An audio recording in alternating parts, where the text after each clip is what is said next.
नमस्कार, आप देख रहे हैं न्यूज 18 में हूं आपके साथ मेनका चौधरी। देहरादून में बीजेपी दफ्तर में दिवाली मनाई गई, जिसमें सीएम पुष्कर सिंह धामी समेत बीजेपी के कई नेता शामिल हुए। इस मौके पर पूजा अर्चना की गई, साथ ही प्रदेश की खुशहाली और समृद्धि की कामना की गई। सीएम योगी ने सभी को दिवाली की शुभकामनाएं दी।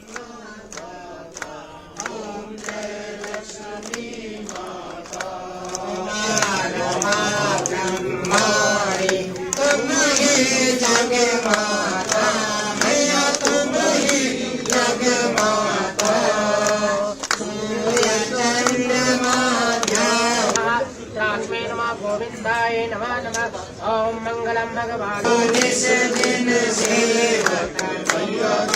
दीपावली की बहुत शुभकामनाएं देता हूँ, बधाई देता हूँ। और ये दीपों का त्योहार हम सब नई उमंग और नए उत्साह के साथ मनाते हैं। इस बार की दीपावली हमारी और भी बेहद खास है, क्योंकि आदरणीय प्रधानमंत्री जी के नेतृत्व में जहां नेक्स्ट जनरेशन जीएसटी में भारी कटौती की गई है, जिसके कारण से पूरे देश के अंदर व्यापारियों में और खरीदार लोगों में जो ग्राहक हैं उनमें बहुत उत्साह है और रिकॉर्ड तोड़ बिक्री भी हुई है। और ये बचत उत्सव भी है, क्योंकि सभी दामों में भारी कमी हुई है। और माननीय प्रधानमंत्री जी के नेतृत्व में जो स्वदेशी का संकल्प है पूरे देश ने अपनाया है, और भारत के लोगों ने माननीय प्रधानमंत्री जी के आह्वान पर जिस प्रकार से स्वदेशी के संकल्प को अपने जीवन में अपनाया है, वो वास्तव में भारत की जो ताकत है, भारत की जो क्षमता है कि अब भारत केवल एक बाजार के रूप में नहीं, बल्कि भारत अब एक वैश्विक शक्ति के रूप में पूरी दुनिया के सामने आ गया है। सीएम पुष्कर सिंह धामी ने पूर्व सीएम तीरथ सिंह रावत के निवास पर पहुंचकर उन्हें दीपावली की शुभकामनाएं दी। वहीं पूर्व सीएम भुवन चंद्र खंडूरी के भी निवास पर गए, उनसे मुलाकात की, उन्हें भी दीपावली की बधाई दी। उन्होंने साथ ही उनका स्वास्थ्य जाना, स्वास्थ्य कैसा है, हालचाल कैसा है, ये जाना उनसे, और उनके दीर्घायु जीवन की कामना की।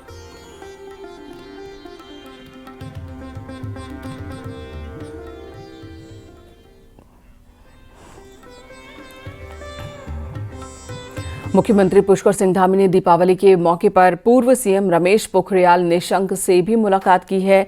वहीं पूर्व मुख्यमंत्री हरीश रावत से उनके निवास पर भेंट की उन्होंने दोनों नेताओं को दीपावली की शुभकामनाएं दी हैं। सीएम ने पूर्व सीएम रमेश पोखरियाल निशंक के उत्तम स्वास्थ्य की कामना की। वहीं हाल ही में हुई दुर्घटना के बाद पूर्व सीएम हरीश रावत के स्वास्थ्य का हालचाल जाना।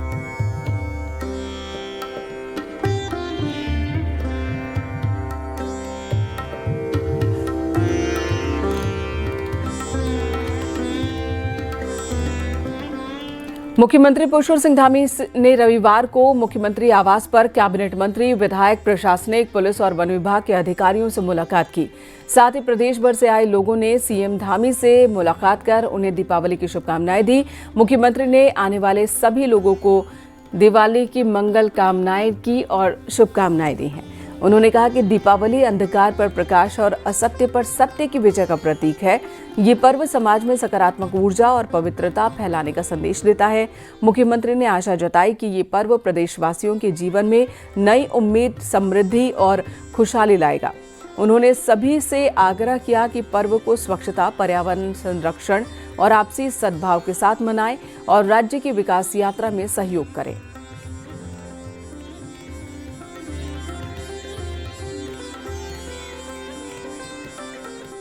इधर उत्तरकाशी के बाजार में दिवाली की रौनक है। लोग दीपावली के मौके पर जमकर खरीदारी कर रहे हैं। पटाखे, मिठाई, सजावट के सामान की खरीदारी हो रही है। जिला मुख्यालय नगर क्षेत्र में रामलीला मैदान से लेकर पूरे बाजार में भीड़ देखने को मिली।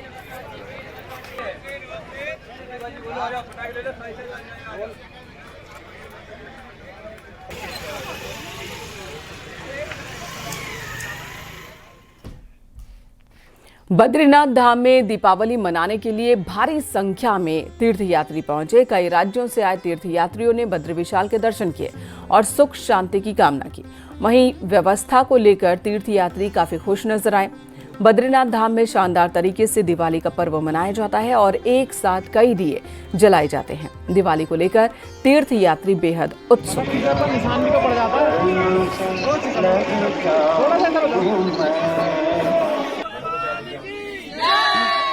दर्शन करने के लिए आए, बहुत ही अच्छा दर्शन हुआ। दिवाली के मौसम पे इतने अच्छे अद्भुत दर्शन हुए हमारे और मन एकदम प्रफुल्लित हो चुका है। और यहाँ हमें इतना अच्छा लगा, व्यवस्था भी अच्छी है और दर्शन भी जल्दी हो गए, नई लाइन नहीं है, कुछ भी नहीं है, इतना बढ़िया दर्शन हो गए कि हम जो सोचे थे उससे भी ज्यादा अच्छे दर्शन हो गए। और बहुत अच्छी व्यवस्था है, बहुत अच्छी व्यवस्था है। और यहाँ पर बद्री नारायण भगवान का दर्शन करने आए। हमारी माताजी, बूढ़ी माताजी थी हमारे साथ और हमें यहाँ पर बहुत अच्छा लगा और बहुत अच्छे दर्शन हुए हैं। और हम चाहते भगवान नारायण हमारे ऊपर कृपा बनाए रखें। बहुत अच्छा लगा केदारनाथ जी के दर्शन करके। हम अभी बद्रीनाथ आए हैं, बद्रीनाथ जी के दर्शन करके बहुत अच्छा लगा। अभी हमारी दीपावली के त्योहार पर हम आप देख रहे हो, ये बहुत अच्छा मंदिर श्रृंगारा हुआ है और हमें दर्शन करने को मिले, हम धन्य हुए हैं। दीपावली पर पूजा और सजावट के लिए फूलों की मांग में जबरदस्त इजाफा हुआ है, जिसकी वजह से फूलों के दाम आसमान छूने लगे। गेंदे के फूल रिकॉर्ड तोड़ 250 रुपए किलो तक पहुंच चुके हैं। किसानों को अच्छा मुनाफा होने की उम्मीद है। जानकारों का कहना है कि दीपावली में लक्ष्मी के पूजन में विशेष तौर पर गेंदे और कमल के फूल का इस्तेमाल होता है। वहीं प्रदेश में हुई बारिश का असर भी फूलों की खेती पर पड़ा है, जिससे उत्पादन कम हुआ है। फूलों के दाम में बढ़ोतरी हुई है।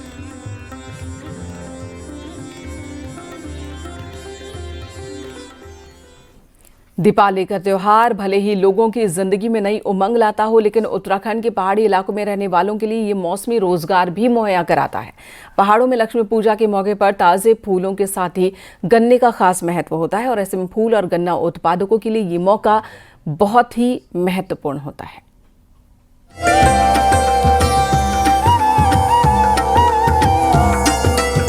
लक्ष्मी पूजा के दिन पहाड़ का शायद ही ऐसा कोई घर होगा जहां ताजे फूल और गन्ने की मौजूदगी ना दिखाई दे। ताजे फूलों से जहां पहाड़ का हर घर सराबोर रहता है, वहीं लक्ष्मी पूजा में गन्ने का अपना ही महत्व है। ताजा गन्ना जहां सुख समृद्धि का प्रतीक माना जाता है, वहीं इसका जिक्र मानस खंड में भी मौजूद है। मानस खंड के मुताबिक गन्ना फलदायक तो है ही, साथ ही ये लक्ष्मी माता की भी पहली पसंद है। यही वजह है कि ताजे गन्ने का लक्ष्मी पूजा में खास महत्व रहता है।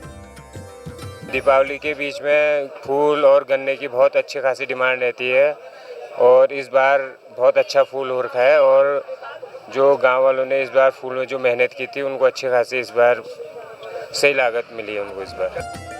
दीपावली के मौके पर गांव से महिलाएं कई तरह के फूलों को शहर में बेचने लाती हैं। शहरों में ताजे फूलों की खासी डिमांड रहती है। अलग अलग तरह के फूल जहां शहरवासियों की दीपावली में चार चांद लगाते हैं, वहीं पहाड़ की महिलाओं को मौसमी रोजगार भी देते हैं। दीपावली के पर्व को देखते हुए कई गांव में अब फूलों की खेती भी की जाने लगी है। फूलों की ये खेती ठीक दीपावली में तैयार होती है। ऐसे में ये रंग बिरंगे फूल कई परिवारों को त्योहार का खर्चा भी मुहैया कराते हैं। अपने घर में उगाते हैं और शीर में ला के बेचते हैं। वैसे भी देते हैं, ठेके में घर घर जाके भी देते हैं। 10 रुपया, 8 रुपया, 12 रुपया ऐसे देते हैं। मेहनत करके लाते हैं, बेचते हैं। दिवाली में फूल और गन्ने के इस्तेमाल से ये भी साबित होता है कि पहाड़ में पर्व कोई भी हो, प्रकृति से उसका सीधा नाता है। यही वजह है कि दीपावली में हर घर फूलों की खुशबू से महकता है, तो गन्ने के धार्मिक महत्व से चमकता भी है। न्यूज़ 18 के लिए किशन जोशी के साथ विजय वर्धन उप्रेती की रिपोर्ट। त्योहारों को लेकर उधम सिंह नगर जिले में दिवाली से लेकर छठ पूजा तक यातायात व्यवस्था को सुचारू रखने के साथ ही आम जनता की सुरक्षा के दृष्टिगत चौक चौराहों पर पुलिस की तैनाती की गई है। रुद्रपुर, काशीपुर, बाजपुर, गदरपुर, जसपुर, किच्छा, सितारगंज, नानकमत्ता, खटीमा समेत जनपद में कई जगहों पर पटाखा बाजार में फायर ब्रिगेड की टीमों को तैनात किया गया है। हमारा त्योहार का जो दिन आ रहे हैं, जिसमें दिवाली भी है और भाई दूज है, धनतेरस है, छठ पूजा है, इसको लेके जनपद उधम सिंह नगर में सभी प्रकार की सुरक्षा और ट्रैफिक व्यवस्था की तैयारी पूर्ण हो चुकी है। हमारे द्वारा जगह जगह जो भी जनपद में बाजार के क्षेत्र हैं वहाँ लगातार चेकिंग कराई जा रही है पुलिस द्वारा। साथ ही साथ हमारे बैरियर और बैरिकेड भी लगे हुए हैं। दीपावली रोशनी का त्योहार, लेकिन समाज के कुछ घर ऐसे भी हैं जहां दिए तो जलते हैं मगर अकेलापन गहरा साया बनकर अंधेरे की तरह रहता है। और ऐसे सिंगल बुजुर्गों के लिए इस बार उत्तराखंड पुलिस ने पहल की है, अनोखी पहल। पुलिस इस दीपावली उनके घर पहुंचेगी, कुशल क्षेम पूछेगी, उनके साथ मिलकर खुशियां बांटेगी। दिवाली पर भी कोशिश रहेगी कि हमारे जो विभिन्न थाना क्षेत्रों में सीनियर सिटीजन्स रहते हैं उनसे कोशिश करके हमारे पुलिसकर्मी उनसे एक बार मुलाकात करें, उनको बधाई भी दें। जो खासकर जो अकेले एकल रहते हैं, जहां उनके बच्चे कहीं किन्हीं कारणों से बाहर कहीं सेटल डाउन और वो नहीं आ पाते हैं, तो पुलिसकर्मी उनके बच्चों की तरह या उनके परिवार सदस्य की तरह उनसे मुलाकात करें, कुशल क्षेम पूछें। दीपावली के मौके पर पहाड़ों की खास बाल मिठाई की डिमांड बढ़ जाती है। अल्मोड़ा में बाल मिठाई का आविष्कार हुआ और 1865 से बदस्तूर ये खास मिठाई बेची जा रही है।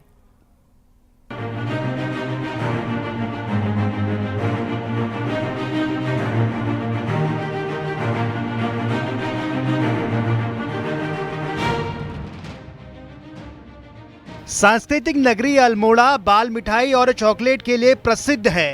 यहाँ की खास बाल मिठाई के स्वाद के दीवाने विदेशों तक में हैं। यहाँ की बाल मिठाई और चॉकलेट कई दिनों तक खराब भी नहीं होती, इसीलिए त्योहार के साथ शादी के सीजन में बाल मिठाइयों की भारी डिमांड रहती है और पर्यटक भी अल्मोड़ा से बाल मिठाई को ले जाना नहीं भूलते।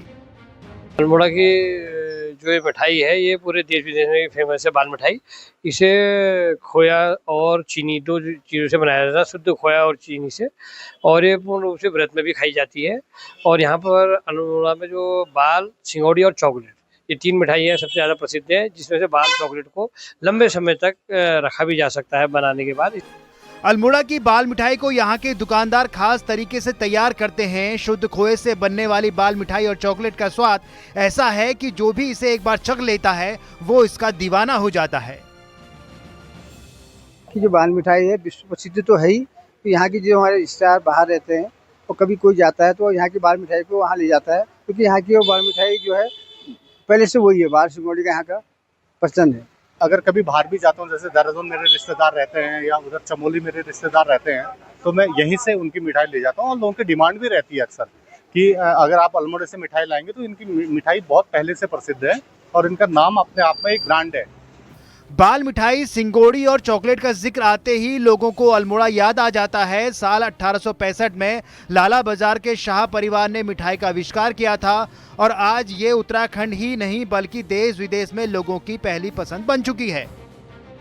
यही है अल्मोड़ा की बाल मिठाई, जिसके लिए लोग जो है काफी दूर दूर तक डिमांड करते हैं, क्योंकि ये मिठाई काफी दिन तक खराब नहीं होती है। इसके लिए जो है लोग अपने रिश्तेदारों को दिवाली के समय में भेजते हैं और काफी दूर तक जो है इस मिठाई की डिमांड रहती है। लोग कई दिनों तक मिठाई खराब नहीं होने के कारण इसकी डिमांड ज्यादा रहती है। किशन जोशी, न्यूज़ 18 अल्मोड़ा। लोक कलाओं को सहेजने में कुमाऊं वासियों का कोई मुकाबला नहीं। यहाँ के लोगों ने सदियों पुरानी लोक कलाओं को जिंदा रखा। ऐपण कला का प्रयोग कुमाऊं में हर शुभ कार्य में किया जाता है और ऐसे में जब मौका दिवाली का हो तो हर घर ऐपण से सराबोर है।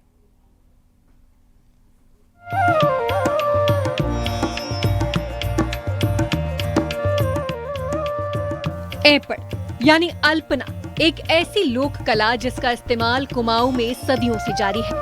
यहाँ ऐपण कलात्मक अभिव्यक्ति का भी प्रतीक है। इस लोक कला को अलग अलग धार्मिक अवसरों पर चित्रित किया जाता है। शादी, जनेऊ, नामकरण और त्योहारों के अवसर पर हर घर इस लोक कला से सजा रहता है। देखने में भले ही ये आसान से नजर आते हो, लेकिन इन्हें बनाने में ग्रहों, स्थिति और धार्मिक अनुष्ठानों का खास ध्यान रखा जाता है। शुभ कार्यों में इस अलग अलग तरीके के ऐपण बनाए जाते हैं, जैसे नामकरण संस्कार में अलग बनते हैं और शादी में अलग बनते हैं और दिवाली के टाइम पे हम अलग बनाते हैं। तो फिर मैं इस ऐपण आर्ट को और आगे तक लेके जाना चाहती हूँ, इसलिए मैं इसे और लोगों को और प्रेरित करना चाहती हूँ। कमीट और क्या कहते हैं गेरू मिट्टी से और विश्वास से बनाए जाते हैं, चावल पीस के बनाते हैं। इन चीज़ों का बहुत महत्व होता है। और ये हमारी पुरानी संस्कृति हैं, इन चीज़ों को आगे बढ़ाने में मतलब सभी की उत्साह होनी चाहिए। पुराने दौर में ऐपड़ बनाने में जहां गोबर, चावल और गेरू को प्रयोग में लाया जाता था, वहीं आज इन्हें बनाने में पेंट और ब्रश का यूज होने लगा है। यही नहीं, त्योहारों के मौसम में अब बाजारों में रेडीमेड ऐपड़ भी मिलने लगे हैं, जो समय तो बचाते ही हैं, साथ ही साथ समंदर पार बैठे कुमाऊनी लोगों का घर भी सजाते हैं। समय के साथ ऐपड़ कला में भले ही काफी बदलाव आया हो, लेकिन इसका जादू आज भी बरकरार है। ये पहाड़ की एक ऐसी कला है जो पीढ़ी दर पीढ़ी बिना ट्रेनिंग के आगे बढ़ रही है। एक तो इसमें समय की बचत है और दूसरा जो है कि ये पहले मिट्टी के घर हुआ करते थे, मिट्टी की हुआ करती, आजकल सारे कंक्रीट और सीमेंट का वो है, तो उस वजह से ये इसमें काम आता है, जल्दी से लग भी जल्दी जाता है, समय की भी बचत है और पैसे की भी बचत है, काफ़ी सस्ती भी रहते हैं ये। कुमाऊं की अन्य परंपराओं की तरह इस लोक कला को भी जिंदा रखने में महिलाओं का अहम रोल है।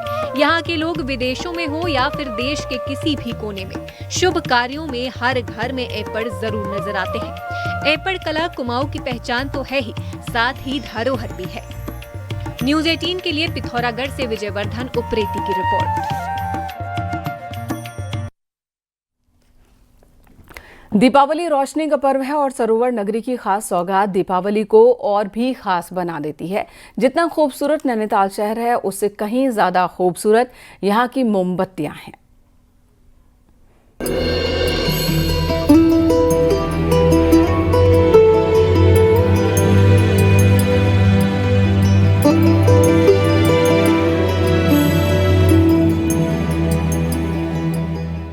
सरोवर नगरी नैनीताल सिर्फ अपनी प्राकृतिक सुंदरता और झीलों के लिए ही नहीं, बल्कि अपनी पारंपरिक कैंडल मेकिंग कला के लिए भी प्रसिद्ध है। दुकानों में सजे ये फल, ये मिठाई नहीं, बल्कि ये नैनीताल की खास मोमबत्तियां हैं। एकदम सजावटी और दिल को छू जाने वाली ये मोमबत्तियां दीपावली में घरों को रोशन कर रही हैं। देश भर के पर्यटक नैनीताल आकर इन मोमबत्तियों को खरीदते हैं तो उपहार के तौर पर भी अपने रिश्ते नातेदारों के लिए ले जाते हैं। इन मोमबत्तियों की खास बात यह है कि जलने के साथ घरों को ये अपनी खुशबू से महकाती हैं।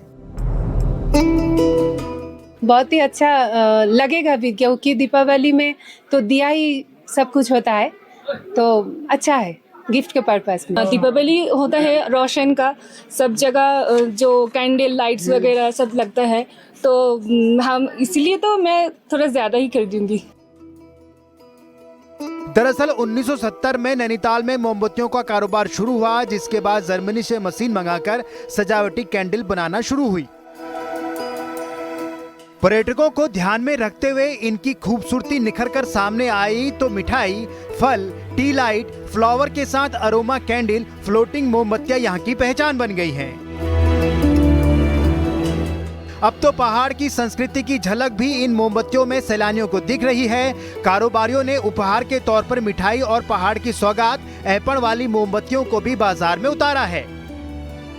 दीपावली की स्पेशल कैंडल्स बनती हैं, पैकेट्स बनते हैं, और जो रोज के जलने वाले अच्छे 4-4, 5-5 घंटे कैंडल्स वो जलती हैं, हमारी बनती हैं। फ्लोटिंग हमारी हर साल बनती है। देखिए ये फ्लोटिंग के डिजाइन्स हैं, फ्लोटिंग बनती है। दिवाली के पैकेट्स बनते हैं। कुछ ये नैनीताल के ऊपर ही हमने बनाई हैं कैंडल्स, छोटी बड़ी हर। इसकी डिमांड काफ़ी अच्छी रही, पूरे साल भर अच्छी डिमांड रही।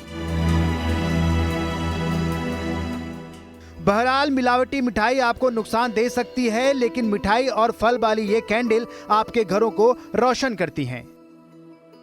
मौका दीपावली का हो और नैनीताल के कैंडलों की बात ना हो, ऐसा कहां हो सकता है। जिस तरह से नैनीताल के कैंडल आज रोशन दुनिया को कर रहे हैं, वो अपने आप में बड़ी उपलब्धि है। हालांकि सरकारों को चाहिए कि नैनीताल के कैंडल कारोबारियों को राहत दें, ताकि नैनीताल की कैंडल की ये खुशबू विश्व भर में बिखेरी जा सके। वीरेंद्र बिष्ट, न्यूज़ 18, नैनीताल। राज्य स्थापना के 25 वर्ष पूरा होने के उपलक्ष्य में उत्तराखंड विधानसभा का विशेष सत्र बुलाया गया। विधानसभा सचिवालय ने इसकी अधिसूचना जारी की। 3 और 4 नवंबर को देहरादून में विधानसभा का विशेष सत्र होगा और इस दौरान राज्य की 25 वर्ष की विकास यात्रा की समीक्षा की जाएगी। साथ ही भविष्य के रोड मैप पर भी चर्चा होगी। सरकार इस मंच का उपयोग राज्य के स्थायी विकास, युवाओं के भविष्य और निवेश संभावनाओं पर विमर्श के लिए करेगी।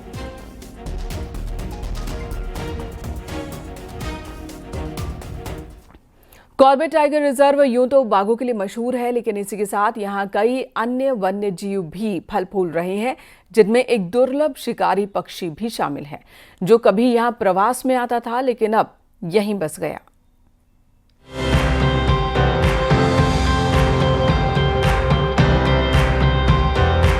कॉर्बेट को ऐसे ही वन्य जीवों का स्वर्ग नहीं कहा जाता। ये जल, थल और नभ में विचरण करने वाले कई जीवों की आरामगाह है। कॉर्बेट प्रशासन यहाँ शिकारी पक्षियों पर एक रिसर्च कर रहा है। WWF के साथ किए जा रहे इस शोध में एक पक्षी को लेकर चौंकाने वाले तथ्य सामने आए हैं। प्लाज फिश ईगल यहाँ प्रवासी पक्षी बनकर आता था, लेकिन वर्तमान में वो यहाँ घोंसले बनाने लगा है, जिससे कॉर्बेट प्रशासन उत्साहित है। हमारे क्षेत्र में भी वो माइग्रेटरी के रूप में इस क्षेत्र में पाया जाता है, परंतु अभी देखा गया है कि कॉर्बेट टाइगर रिजर्व के अंतर्गत और आसन बैराज जो उत्तराखंड में है, वहाँ पर वो नेस्टिंग करता है। हमारी जो अभी रिसर्च चल रही है, जो रैप्टर्स पे रिसर्च चल रही है, उसके अंतर्गत हमने उसके नेस्ट जो है वो कॉर्बेट टाइगर रिजर्व में, ढिकाला में और आसन बैराज में, वहाँ पर उसके नेस्ट हमने देखे। वन्य जीव प्रेमियों की माने तो प्रवासी प्लाज फिश ईगल अब यहीं का होकर रह गया है। ये मछली पर डिपेंड है और यहाँ के ढिकाला से होकर जाने वाली रामगंगा नदी में पाई जाने वाली मछलियाँ इसका भोजन है। यहाँ हो रही सुरक्षा के चलते इस नदी में मछलियाँ भरपूर मात्रा में उपलब्ध हैं, जो यहाँ के स्वस्थ इकोसिस्टम को दिखाता है। पक्षी की बात हो रही है, बहुत एक तो दुर्लभ पक्षी है और पूरे विश्व में कुछ हजार ही इनकी संख्या है।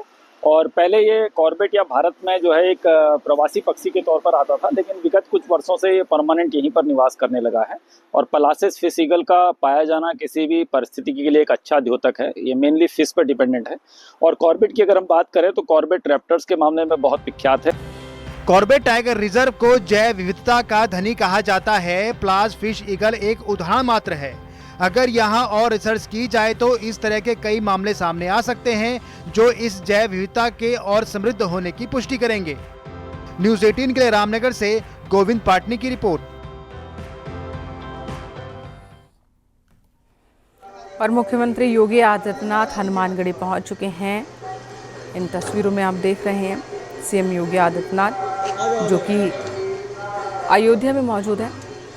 हनुमानगढ़ी पहुंचे। सुबह सुबह आप भी हनुमानगढ़ी के दर्शन कर सकते हैं। ये सीधी तस्वीरें आपको दिखा रहे हैं अयोध्या के हनुमानगढ़ी से।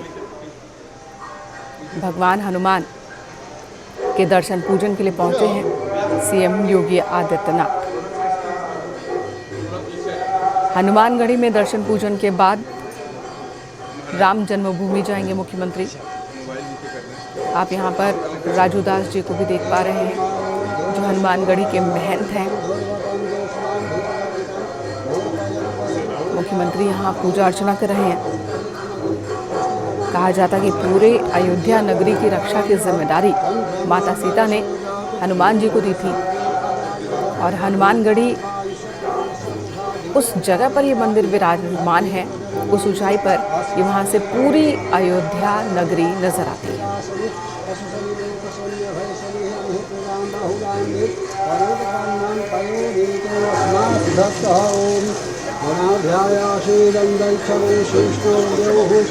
रामचंद्र की जय, हनुमान जी महाराज की जय, गुरु गोरक्षनाथ महाराज की जय, पूज्य महाराज की जय। जय जय श्री राम।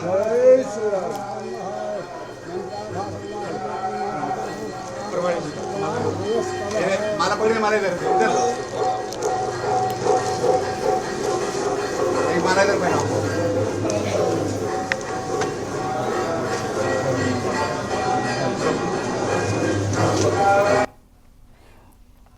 हनुमानगढ़ी से सीएम योगी आदित्यनाथ पूजा अर्चना के बाद यहाँ परिक्रमा करते हुए आप उन्हें देख रहे हैं। मंदिर की परिक्रमा का विशेष महत्व होता है। हनुमानगढ़ी की परिक्रमा कर रहे हैं सीएम योगी।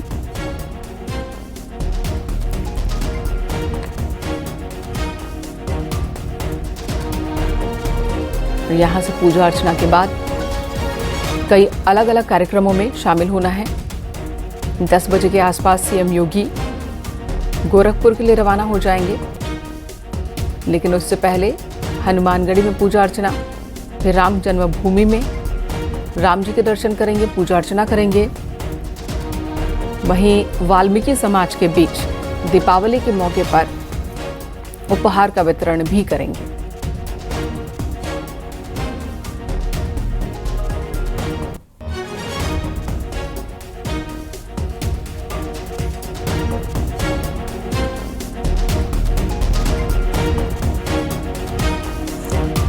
निमिष गोस्वामी इस वक्त हमारे साथ मौजूद है। निमिष, मुख्यमंत्री इस वक्त हनुमानगढ़ी में मौजूद हैं। पहले तो उन्होंने पूजा अर्चना की और अब हनुमान जी की प्रतिमा के